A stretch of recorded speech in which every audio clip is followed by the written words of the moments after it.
Right. ఇప్పుడు మనం చూసాం ప్రత్యేకంగా లెనిన్ మై స్టాఫ్ రిపోర్టర్ మాట్లాడి ఆటో వాళ్ళను ఎవరిని కదిలిచ్చినా కూడా కన్నీటి బాధలే. ఆటో వాళ్ళ ఆకలి కేకలు. ప్రతి చోట ఆర్థికంగా ఎవరైతే వెనుకబడి ఉన్నారో అడ్డా కూలీలుగా పనిచేస్తున్నారో వారికి ఫ్రీ బస్ వేస్తే దానికి సంబంధించిన దానికొకటి అర్థం ఉంటుండే. కానీ ఎవరైతే ఆర్థికంగా బ్రహ్మాండంగా ఉద్యోగం చేస్తున్నారో రాష్ట్ర ప్రభుత్వ విభాగాలలో అలాగే కార్పొరేట్ కంపెనీలలో బ్రహ్మాండమైన ఉద్యోగాలు సంపాదించి 40-50 వేల రూపాయల సంపాదనలకు సంపాదించిన వారికి కూడా మహాలక్ష్మి పథకం ద్వారా ఉచితాలు ప్రదర్శించిన తర్వాత ఈరోజు పరిస్థితి ఎంత మారిందంటే ఆటోలలో మహిళలు ఎక్కడానికి కూడా నిరాకరిస్తున్నారు. ఎందుకంటే ఫ్రీ బస్ సర్వీస్ వచ్చేసింది కదా. ఈ విషయంపై ఈరోజు చర్చించడానికి అలాగే ఫైనాన్సర్కు సంబంధించిన ప్రధానమైన ఇంతకు ముందు గతంలో కూడా ఫోర్స్ ఐస్ టీవీ నిర్వహించిన కార్యక్రమంలో ఎంతమంది చనిపోయారో అధికార లెక్కలతో సహా చూపెట్టాం. ఫైనాన్సర్లు ఎంత వేధిస్తున్నారనేది ఈరోజు ఇదే విషయంపై మనం మాట్లాడడానికి ప్రొఫెసర్ శేషు గారిని అడుగుదాం. ప్రొఫెసర్ శేషు గారు, ప్రస్తుతం మనం కళ్ళారా చూశామండి. ఈ విషయంపై మీరు ఎలా విశ్లేషిస్తారు? ఈ విషయంపై జమీల్ గారు నమస్కారం.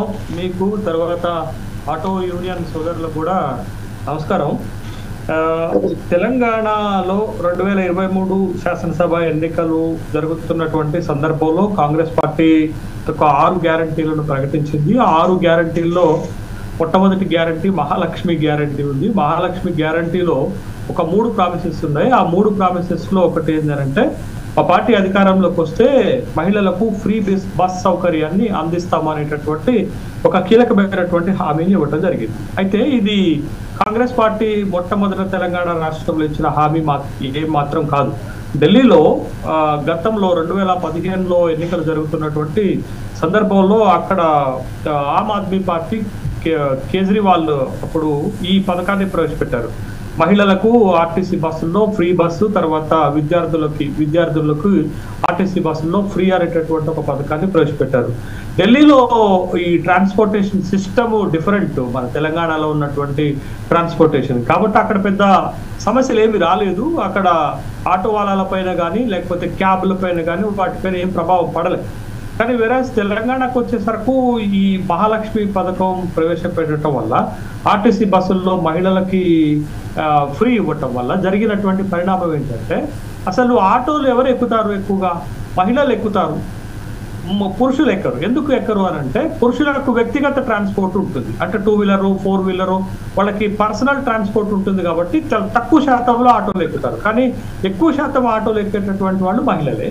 ఆ మహిళలకే ఫ్రీ బస్ సౌకర్యం ఇచ్చేసరికి డైరెక్ట్గా అది రాష్ట్రంలో ఉన్నటువంటి ఆటోల పైన తీవ్రమైనటువంటి ఆటో సెక్టార్ పైన తీవ్రమైనటువంటి ప్రభావం పడింది అనేది మనం చాలా ప్రాక్టికల్గా క్షేత్రస్థాయిలో చూస్తున్నాం. ఈ పథకం అమల్లోకి వచ్చిన తర్వాత హైదరాబాద్తో పాటు మిగతా పట్టణాల్లో ఉన్నటువంటి చాలా పట్టణాల్లో ఉన్నటువంటి ఆటో కార్మికులందరూ కూడా తమ నిరసన వ్యక్తం చేయడం జరిగింది.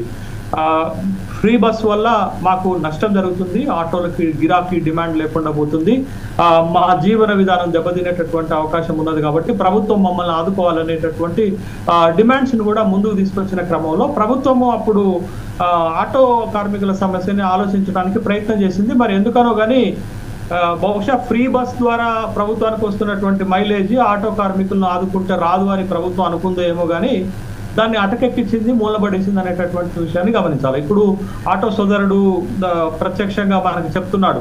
ఏం చెప్తున్నాడు? ఫ్రీ బస్ సౌకర్యం రాకముందు ప్రతిరోజు 1000 నుంచి 1500 రూపాయలు సంపాదించుకునేటటువంటి అవకాశం దొరికేది, గిరాకీ దొరికేది. కానీ ఇప్పుడు ఫ్రీ బస్ సౌకర్యం వచ్చిన తర్వాత 500 నుంచి 600 రూపాయల వరకు కూడా, అంటే 500 నుంచి 600 రూపాయల వరకు గిరాకీ అయితే మెయింటెనెన్స్ ఏం కావాలి, తన ఇంటి ఖర్చులు ఏం కావాలి, ఆటో మెయింటెనెన్స్ ఏం కావాలనేది ఒక ప్రశ్న అవుతుంది. కాబట్టి ఇప్పుడు వాళ్ళ జీవన విధానం పైన ప్రత్యక్షంగా ఈ ఫ్రీ బస్ సౌకర్యము పెద్ద దెబ్బ కొట్టినట్టుగానే మనం చూడాలి. అయితే ఆటోని మనం కేవలం ఆటో డ్రైవరు రవాణా వ్యవస్థలో చాలా కీలకమైనటువంటిది కదా.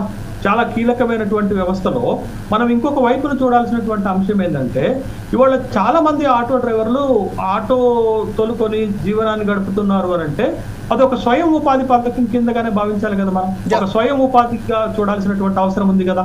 ఇప్పటికే దేశంలోనూ రాష్ట్రంలోనూ పెద్ద ఎత్తున నిరుద్యోగం పెరుగుతున్నటువంటి ఈ క్రమంలో స్వయం ఉపాధి కల్పిస్తున్నటువంటి ఇట్లాంటి రంగాల్లో కూడా ఇలాంటి సంక్షోభాలు వస్తే మరింత నిరుద్యోగం పెరిగేటటువంటి అవకాశం ఉంటుంది, ఉపాధి లేకుండా పోయేటటువంటి అవకాశం ఉంటుంది, కింది స్థాయి వర్గాల ప్రజలకు తీవ్రమైనటువంటి నష్టం వచ్చేటటువంటి అవకాశం ఉంది. కాబట్టి ప్రభుత్వాలు ఒక పక్క వాళ్ళ పథకాల వల్ల సమస్యలు వస్తున్నాయి, రెండో పక్క ఏంటి అని అంటే ఎవరైతే ఈ వృత్తిని ఎంచుకొని బ్రతుకుతున్నారో వాళ్ళకి చాలా కాలంగా వాళ్ళ సమస్యలు ప్రభుత్వాల ముందుకు వస్తున్నప్పటికీ కూడా ఏ ప్రభుత్వం కూడా పట్టించుకున్నటువంటి దాఖలాలు మనకు కనపడలేదు. వాళ్ళకి సహజంగా ఎదురవుతున్నటువంటి సమస్యలు ఏంటంటే ఒక పేదరికంలో ఉన్నటువంటి వాళ్ళే ఉపాధి లేక ఆటో డ్రైవర్లుగా మారుతున్నటువంటి క్రమంలో వాళ్ళు పెట్టుబడి పెట్టి ఒక ఆటోని సొంతంగా కొనుక్కునేటటువంటి అవకాశం లేదు కదా.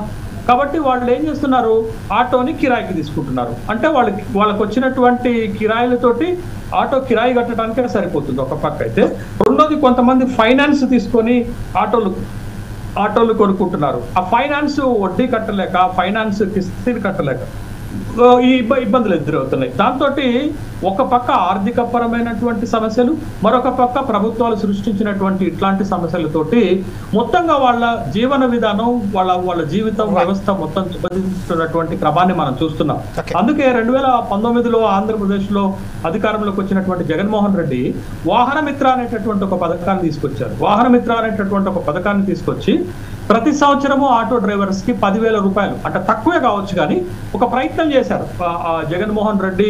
2019 నుంచి 2024 వరకు ఆంధ్రప్రదేశ్ లో వాళ్ళని ఆదుకునేటటువంటి ఒక ప్రయత్నం చేశారు.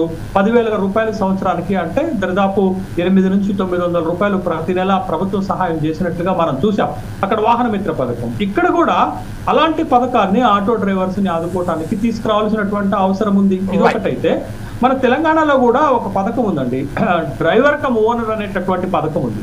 డ్రైవర్ కమ్ ఓనర్ అనేటటువంటి పథకం ద్వారా ప్రభుత్వాలు అసలు ఎవరికి సహాయం చేస్తున్నాయి?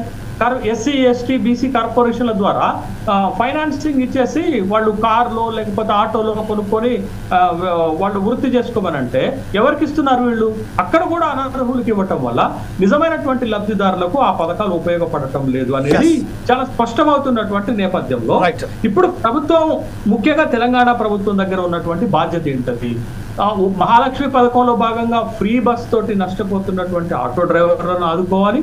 రెండవది దశాబ్ద కాలాలుగా వాళ్ళు ఎదుర్కొంటున్నటువంటి సమస్యలు, ఆ సమస్యలు ఆర్థిక పరమైనటువంటి సమస్యలు, ఆ సమస్యలు ఇన్సూరెన్స్ పరమైన సమస్యలు, ఆ సమస్యలు రోడ్డు ట్యాక్స్ పరమైనటువంటి సమస్యలు, ఇట్లాంటి సమస్యల నుంచి వాళ్ళని బయటపడి వేసి వాళ్ళకి ఆర్థికంగా ఆదుకోవాల్సినటువంటి అవసరం ఉంది. శేషు గారు, ఇప్పుడు కేవలం విశ్లేషణ, నెక్స్ట్ ఎపిసోడ్ లో, నెక్స్ట్ ఆఫ్టర్ బ్రేక్ తర్వాత మీకు నేను పరిష్కార మార్గం తర్వాత ఒక్క మాట చెప్పి ముగించేస్తాను. మేము ఎన్నో సంవత్సరాలుగా ఆటో కార్మికులను ఆదుకోవాలని ఒక డిమాండ్ చేస్తున్నాం ప్రభుత్వాన్ని. అదేంటి అంటే ఒక ఆటో డ్రైవర్ కార్పొరేషన్ పెట్టండి.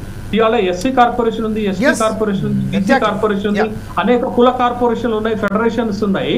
అట్లాగే ఆటో డ్రైవర్లను ఆదుకోవటానికి మీరు ఏం చేస్తారంటే ఒక ఆటో కార్పొరేషన్ పెట్టండి అంటే ఏ ప్రభుత్వం కూడా పట్టించుకోలేదు. 2025-26 బడ్జెట్ లో కేంద్ర ప్రభుత్వం గిగ్ కార్మికులను ఆదుకోవటానికి 2 హామీలు ఇచ్చింది. అట్లాంటి హామీలు ఈ అసంఘటిత రంగంలో పనిచేస్తున్నటువంటి ఆటో డ్రైవర్లకు ఎందుకు ఇవ్వట్లేదు?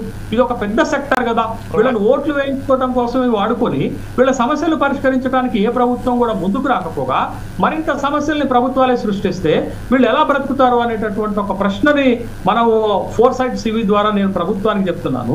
తక్షణమే ఆటో డ్రైవర్లను ఆదుకునే విధంగా ఒక ఆటో కార్పొరేషన్ ఏర్పాటు చేయండి. ఆ ఆటో కార్పొరేషన్ ద్వారా ఆటో కార్మికులను ఆదుకునేటటువంటి ప్రయత్నం ప్రభుత్వాలు చేయాలని నేను ఫోర్సైట్ టీవీ ద్వారా తెలంగాణ రాష్ట్ర ప్రభుత్వానికి విజ్ఞప్తి చేస్తున్నాను. Thank you very much sir. First of all మనం ఒకసారి